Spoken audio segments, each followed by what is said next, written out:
Hello, hello, hello. Welcome to Manda and Mom. Last weekend, Manda and I were together, and we were vendors at the Casey Pride Festival, and it was a lot of hours. So she and I did not get the chance to do any videos together. So I think I might ask her to do like a reply to this one. I'm gonna do my favorite cold meals to beat the heat, because it's been hot the last couple days. We were under a heat advisory one day, which was really weird because the next day it was still in the 90s and felt like 99, but that wasn't a heat advisory. So we're gonna talk about some advice for beating the heat and some of my favorite recipes. I think I'm gonna move the camera. Is that better? I don't know. No, you don't have to see the dining room. Okay. Some of my tips to beat the heat or make sure that you have the cold foods already in your house before the heat hits. I always look at least a week ahead at the weather, not only for food, but also for my outfits. I usually have outfits if I'm leaving or going somewhere or doing something. I already have those picked out. So if it's something early in the morning, I get up, get dressed, and be out the door. Sorry. Mac is snuffling the floor like he always does. I'm so glad he's here to snuffle the floor. Yes, I'm not cooking. I'm not cooking yet. He's looking at me like, because I'm in the kitchen, there should be some. He just jumped. The other tip that I have is utilize your Instapot and or your crock pot, your toaster oven, and actually when I use a crock pot in the summertime, I used to put it out in the garage when we were in Indiana, but now I would put it out in our sunroom. In fact, I just used the dehydrator for some mushrooms and I put it out in sunroom so it doesn't add heat in here. And if you are gonna cook a pizza or something, you can throw it in the toaster oven and not heat up the area inside your house so much. Same way with the Instapot. There are all kinds of things you can cook in the Instapot. You guys know that I cook a turkey breast in the Instapot. I'm probably gonna do that today because I use those real turkey breasts to then slice up and make lunch meats to make sandwiches. And my favorite sandwich is a copycat of the Panera. They call it turkey cranberry. And you can either cook it the evening before, and I've eaten them cold. They're good. You can grill them. I haven't tried it not grilled. In your Instapot, your crock pot, you can cook corn on the cob. You can cook your potatoes. You can cook rice, beans, all kinds of stuff, and still put it outside somewhere so that it doesn't.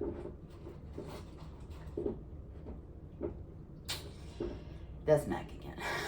Could you quit, please? Yeah, you. Oh, gee. So if I know that there is a heat wave coming, I'm gonna think about what are the foods that I can fix now that then I can use later. Quinoa, rice, beans. Do I need chopped vegetables? Do I need to go harvest some salad from the garden? And let's see, I think I will start with the recipes. If you have any tips or tricks, please put them in the comments. We can all learn from each other. One of my favorite recipes is a peanut noodle salad. So let me gather up everything I need and I'll be right back. I get a great big bag of rice noodles when I go to Pan Asia, and they're very thin. They cook quite fast. I might cook 2 of these, and you can either pour hot water over them and let them sit, or you can put them in boiling water. Again, I would do these things either before the heat wave came, or would do them early in the morning or late in the evening when it's a lot cooler. And it's like 84 today. So today is the day I would not use the oven, but I'm gonna go ahead and boil these and get these ready for salad. I'm gonna start putting the ingredients together. I do need to measure out some peanut butter because it's a peanut sauce. Quick tip, spray your measuring cup. If you're gonna do honey, maple syrup, you spray your measuring spoons too. So it's 3/4 of a cup peanut butter, 3 tablespoons of coconut aminos, soy sauce, tamari, whatever you like, 1 tablespoon of garlic powder, 1 teaspoon of ground ginger, gotta get that yet, 1 tablespoon of toasted sesame oil, 1 tablespoon of honey or maple syrup, 1 tablespoon of lime juice, and salt. So I'll get those together and we'll mix it all up. I don't know if you can hear it, but the water's boiling. So I'm just gonna take these little guys. I'm gonna drop 2 of them into the boiling water. Should take less than 5 minutes. Okay, 3/4 of a cup peanut butter.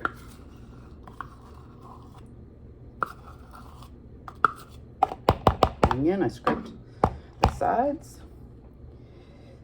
3 tablespoons of, I'm using tamari, because that's what I have. Scrape down the sides. You want all that goodness in there. A little bit of peanut oil got on my lid. Garlic powder and ginger. The ginger is the darker one. 1 tablespoon of toasted sesame oil. I also put my maple syrup in here so it wouldn't stick. Maple syrup instead of honey. And I put my 1 tablespoon of lime juice in there. And then it says salt to taste. Might not be the easiest to stir up. I'm not gonna put any salt in it yet. It also says that you can add some hot water so that you can thin it out a little bit, up to like 1/2 cup. But it definitely will help melt that peanut butter. So we're just gonna stir and stir, and I might try a whisk. My little whisk is in there. Okay. I don't know who originally posted this recipe. I think it was on Instagram. I wish I could remember so that I could give them credit, because this is the best peanut sauce I've ever had. And okay, you don't want to watch me stir. Be right back.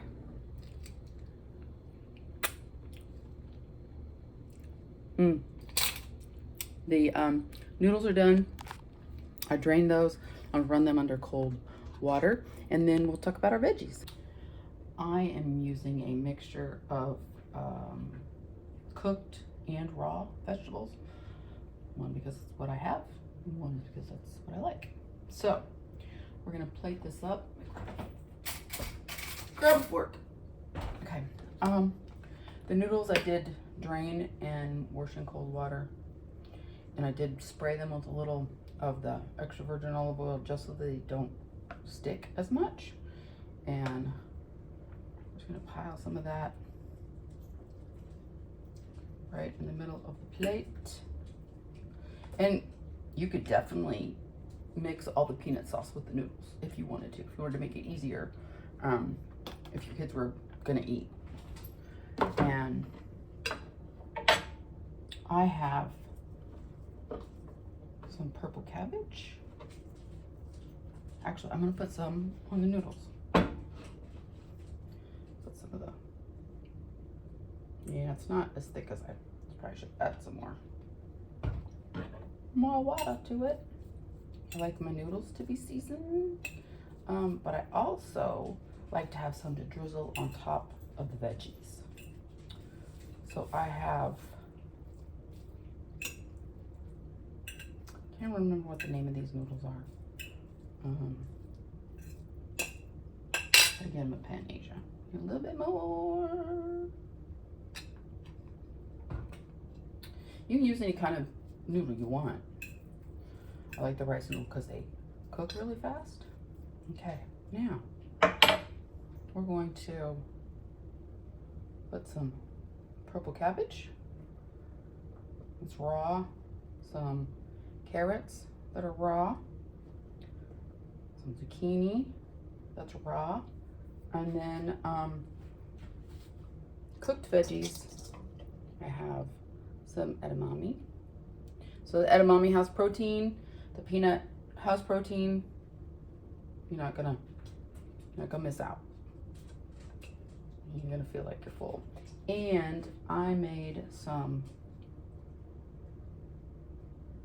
corn and peas. You could do just some corn and peas and leave the edamames off, or the other way around. I also have a sheet pan veggie mix that has broccoli in it that I will probably use next time I make this. To have something different. You can always change the veggies. Like I said, I like to have some to drizzle over the top. Here we go. Let's see if we can get a little bite of everything. A little with the edamames. And a crunchy carrot. We're gonna twist and twist and twist and twist and twist.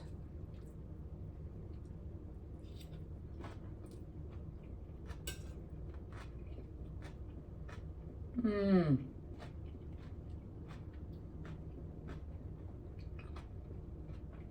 It's so crunchy, you can hear it, can't you?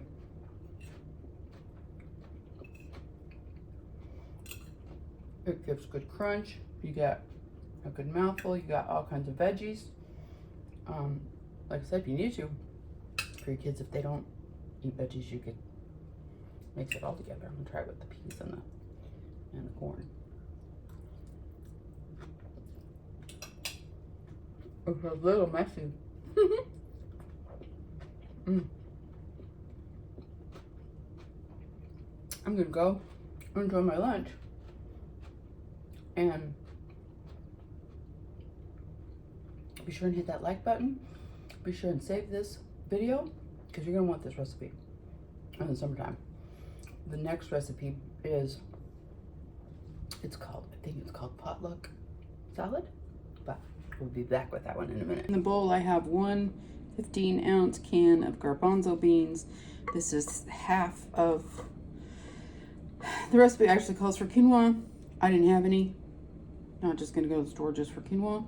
So I used half jasmine rice, excuse me, and half barley. We'll see how it tastes. This is half of what I made. You made 2 cups of dry mix. So there's 1 cup of rice and 1 cup of the quinoa, 15-ounce can of garbanzo beans, celery, but I don't have celery, so I'm gonna use celery leaves, 1 heaping cup of cranberries that could very easily be chopped up, 15-ounce can of sweet corn, and if you can get the baby corn or the extra sweet, it's even better. 12 to 15 ounces of garbanzo beans. I already used some of the garbanzo beans out of the bag, so I didn't have a whole bag to use. And it's 5 tablespoons of lime and 3, 1, 2, and this is the dressing, just the lime and the oil. I use a really good extra virgin olive oil for salad dressing, and I'm gonna stir it up. And the only thing I don't have in here is I don't have use cilantro or mint. I happen to have parsley out in the garden. And it's supposed to have twice as much grain in there. And I'm just like, how in the world? It makes a huge, makes a huge amount. So let me chop up my greens. Okay, in goes your parsley, cilantro, mint, and green and leafy. I have not made it with mint, but it would be good. It's also supposed to have one diced red pepper in it. I don't have a red pepper. I thought I had one in the freezer, but so if I added the other half of the rice, it would make it go farther. So we're gonna taste it and see if it absolutely needs that other half. Try to get a bite of everything. Cranberry, come on, cranberry. Corn, edamame, garbanzo bean.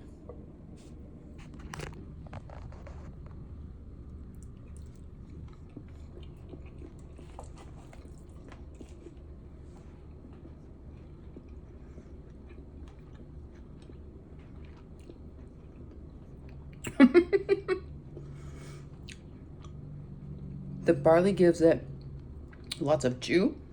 That's what I love about barley. We can put it in chili. You only have to use half of the meat if you use meat because it absorbs the flavor and has that wonderful chew. It'll taste better tomorrow after it melds and all the flavors have their little party.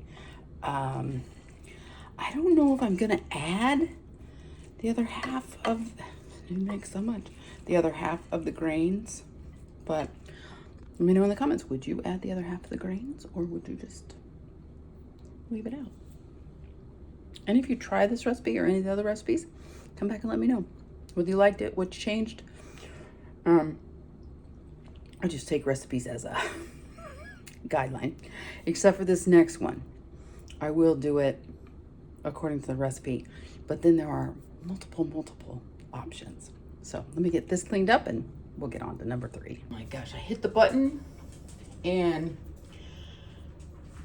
recorded making the chia pudding. In fact, I made 2 and I looked up and my phone was at the door now.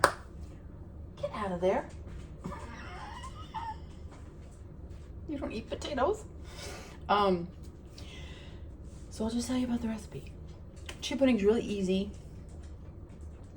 Basically, it's 3/4 of a cup of your favorite kind of milk to a cup of milk to 1/4 of a cup of chia seeds, and then whatever flavors you want to add. I did a plain. I used full fat coconut milk just because I like it. One of my favorites to make is an almond joy. But it turns out really thick, like a blizzard, like I could turn it upside down. Cup of milk, 1/4 cup of chia seeds. I think it was 1 teaspoon of vanilla and 1 tablespoon of, what did I use? I used maple syrup, but I didn't quite have enough, so I actually used a mixture of maple syrup and honey, but you can use whatever, you can use agave, whatever. Spoon. So it should taste really plain.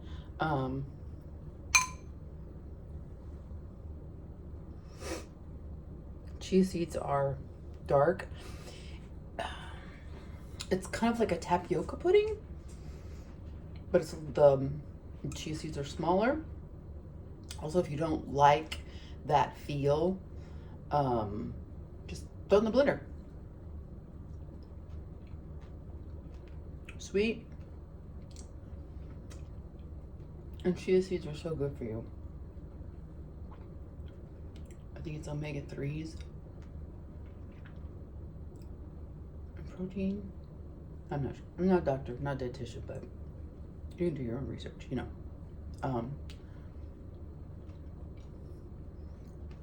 Might be a little too sweet, but you could throw chocolate on it. This one actually went with berries. You put berries on top of it. It'll go really nice with berries. You could turn it into a dessert. You could have it for breakfast. You could have it for lunch. High protein. I think it's high protein. Don't quote me on that. Anyway, that's the vanilla one. I made that one, especially just to show you how easy it is. This one that I made actually made a goof on. Yeah. A fourth cup of chia, put in my cup of milk. So I used the other part of the coconut milk. And then I was gonna do a coffee chocolate. And I poured the coffee in, and I think I used the wrong measuring cup. And I think I guessed wrong. I think it was half a cup, and I think I actually put in a cup of my coffee. So I thought, well, if I use my coffee and it's got creamer in it already, I'll just make it my favorite flavor and put my cinnamon vanilla stevia in it. And so it's a little thinner. I can't turn this one upside down. It doesn't take very long at all. Even by the time I made this one, the vanilla one was already set, but I put them in the freezer, so. Oh my gosh. It was even better cold. The bad part is, it tastes really good, but I don't need anything with coffee in it at 10 o'clock at night. So, this will be my breakfast. But, it's just like this. So you have a basic recipe, cup of any kind of milk, doesn't matter.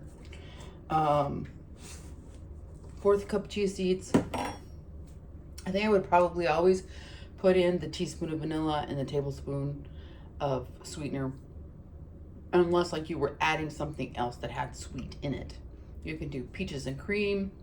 I love to do the almond joy one and put almonds on top. You can do lemon, chocolate. You can do chocolate and peanut butter. The world is your oyster, sort of, kind of. Don't put oysters in it. Chia seeds are kind of like my baked oatmeal recipe. It gives you a good base, a blank, and then you can add any kind of flavor to it that you want. So thank you so much for coming along. Thank you for all the likes. Thank you for all the comments. We read them all. We can all learn from each other. Again, if you have a tip, favorite recipe that you like to use when it's summertime, put it down in the comments. Let's chat. And remember, as Miranda would say, you are the magic. And as I always say, remember, you are blessed to be a blessing.